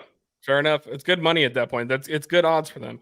Alex, who is your league MVP? I mean, it's Messi. I put Messi first, but I think second place will be kind of a stretch for me. I think that there's no way that Chicago misses again, and something good needs to happen in Chicago when it comes to sports. God only knows. Hugo, I believe it's Kuipers, correct. I think that they are actually going to hit on that signing and that he is going to lead them to a decent season and be league MVP. Chicago needs what? Something good to be done in sports. Did they have all those years in the 90s? With Needs Jordan? it? Why? That Yeah. was 30 Come on, years look at those- ago. Oh, I don't care. And the Cubs and everything. Come on. Yeah, but right now nothing's good is going right now. Even our like prodigy hockey player got his jaw broken. So Well, to be fair, there's a lot of reasons to not like the Blackhawks with some of the stuff that they got going on there. So it's karma sucks. You guys, for me, I feel like you're overlooking a really obvious shout of someone who should be in the MVP conversation, and that's who I gave it to. I'm giving it to Cucho. I feel like Cucho from the Crew should absolutely be in the conversation. Arguably, he was the best player in the playoffs, but he was also one of the best players in the league last year. So he's my vote. So winding down, we got 15 minutes tops left here. Wooden spoon winner. They gave Messi a vote this past season. Yeah. That's fair. Wooden spoon. Eddie is being tier 1 hater, and he gave the wooden spoon to Miami. Cleon, he got winning the wooden spoon. I'm gonna go wooden spoon. I'm gonna go Charlotte. Ooh, yeah. They sold their DPs, and as far as I know, they have not brought in new ones. So you might be onto something. Yeah, I was between them and Montreal, but I'm gonna go with Charlotte. Ooh. See, I like Montreal's coaching hire, and that's why I'm not going that route. I am going to go ahead and give mine to Toronto, though, because yes, they still have Insigne and Bernardeschi, but they haven't brought in any players whatsoever for the team that won the wooden spoon last year. So I just have no faith in them. JJ, who's your wooden spoon winner? LA Galaxy. Ooh. Wow. Ooh. They made some moves. Boy, would that be disappointing for them. Yeah. And Ryder. I'm saying NYCFC. Ooh. Also spicy. Although I think Galaxy is a spicier take. It's still not as bad as Eddie saying Miami. Like I said, Miami's already fallen apart. I think one of the LA teams, because didn't they lose Vela, the FC, also? He still might sign with them. They haven't said he's not re-signing with them yet, so we don't know there. And then the last thing, last question on here, it just was out of order. Do we have a key bench player this year? I went with Ojeda because I think he's still going to be coming off the bench. It's going to be Ladero's job. Eddie went with Ojeda. Ryder, who is going to be your key player off the bench? Also Ojeda. JJ? Mikey Halliday. Such a troll. I gotta give it to him. I'm writing it down though. It's official. It's in the document forever. It is on the internet. I just want him to do something good. We're all rooting for Mikey. He's a good kid. I like him. Cleon, who you got as your key bench player? My son's a good kid, but I ain't putting him out there on that field. Yeah, because he's going to be playing with Transformers, right? Just like his daddy. Anyways, Leon, I'm gonna go. I guess I'll go Ojeda. Mikey. I like it. That brings us to the end of our season. Oh, go ahead, JJ. What's up? Open. No, just oh man, yeah. Kid had all kinds of daylight. I'm keeping my fingers crossed. The reason he was playing, Dagger Dan wasn't there. He just posted that he got a new tattoo in Iceland. He better be back in Iceland and coming back with a green card. That's all I'm saying. I think that's what we need. We're in trouble. That's what happened. They send him over there like that this time of year. Exactly. Ojeda got a green card. That's why he was late. Dagger Dan's getting a green card now. 2 more green cards. That makes up for Brekalo and Muriel coming in without green cards. We should be all right. That brings us to the end. It's time for some shout outs, guys. So I know I have 2, so I'm going to save mine to the end. JJ, you want to kick things off with some shout outs? Shout out to Orlando Lions Den, man. And to you, Mike. You've done a great job putting this all together, all this technology and everything. yesterday. You helped me out trying to set this all up on a Sunday Super Bowl. So shout out to you, Mike. Great job. Keep it up, man. And I'm excited to be back here almost full time with you guys. Probably full time if you guys could work around my schedule. But yeah, yeah, loving it, man. I'm ready. As you can see, I'm in my den here. So let's get this thing going. Gonna make me blush. Appreciate that, man. Ryder, got any shout outs for me? Shout out to MLS for CONCACAF for starting this season pretty much right after the NFL is done, because I need the distractions, man. I need my fix, because the NFL and college football, them both ending was pretty sad for me, and now MLS is right there on its heels to fill the void. Thank you for giving me something to do on the weekends. Don't worry, you're getting to Justin Fields is heading Miami. Ooh, that'd be interesting, man. Another bold prediction. Wow. Leon, hit me with your shout outs. Let me see. I got so many shout outs I could do. All right, we got 10 minutes left. You got 9 minutes. And I got to get some I too. think, So you know what? I think I'll shout out. I'm gonna shout out my ex-wife for my Valentine's Day gift this year. Got me some front row. Got me some front row WWE tickets for May 17th. So I'm gonna take my boy up there, Mike, with me. So since we the ones that I know y'all probably wondering how do you still get Valentine's Day gifts, but don't worry about all that. That's how I do. From the ex-wife too, on top of it all. Hey, I'm gonna be like one of those. Thank you very much, baby. So I'm gonna be like one of those guys on all like the WrestleMania pay-per-views that are sitting right behind the ring wearing their club's jerseys. So I'm gonna be rocking Orlando City right behind the ring. You'll see me and Cleon sitting there. It'll be great. Oh, me too. I'm going to purple. What is this? What is this? Raw or SmackDown? SmackDown. SmackDown. Ooh, Friday night SmackDown. And then front row, bro. Front row. I love it. Cody Rhodes will probably be champion by then. Knock on wood, man. I hope Probably. so. Knocking on wood a lot tonight. But that brings me to my 2 shout outs. My first one is I'm going to go ahead and shout out the FootMob app. I just really appreciate it and I like it. This is not sponsored, but they put a new thing in there and they said they're going to adapt it for MLS too. Is that they're having a way to sort like the table for your league based off of like expected points and expected goals.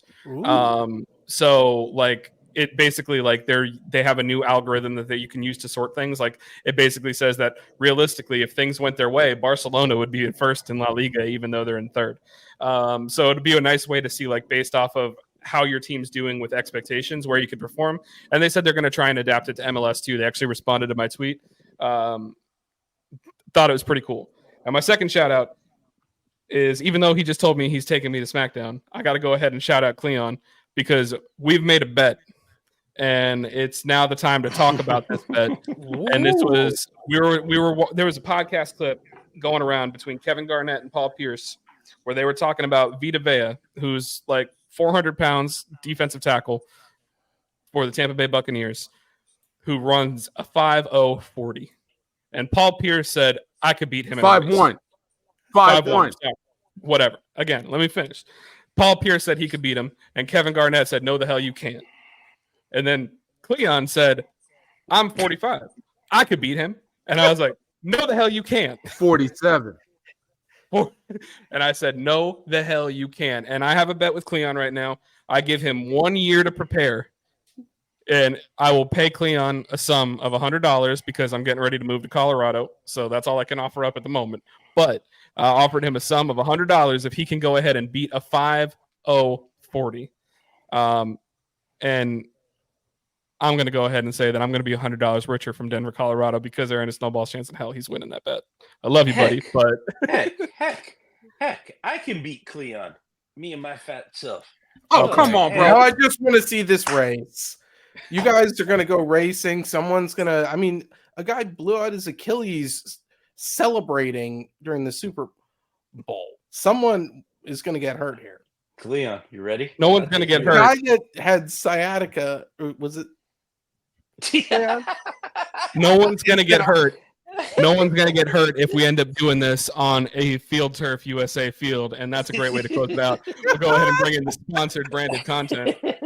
I ain't running this on no field turf, bro. We'll take you to MetLife. My man only does Look here, natural man. grass. First off, this is what y'all got to understand about me. I am an elite athlete. Elite athlete. 100-meter sprinter, 100-meter relay, long jump, high jump. Bro, I was on the track team. I used to do all this stuff. I didn't even used to go to practice, bro. They used to just force me to be on the team, and all I had to do was show up at the track meets. That's all I had to do. Elite. He's not talking about practice. 4.3. Hey, Bro, I used to where'd run you go? 4.38.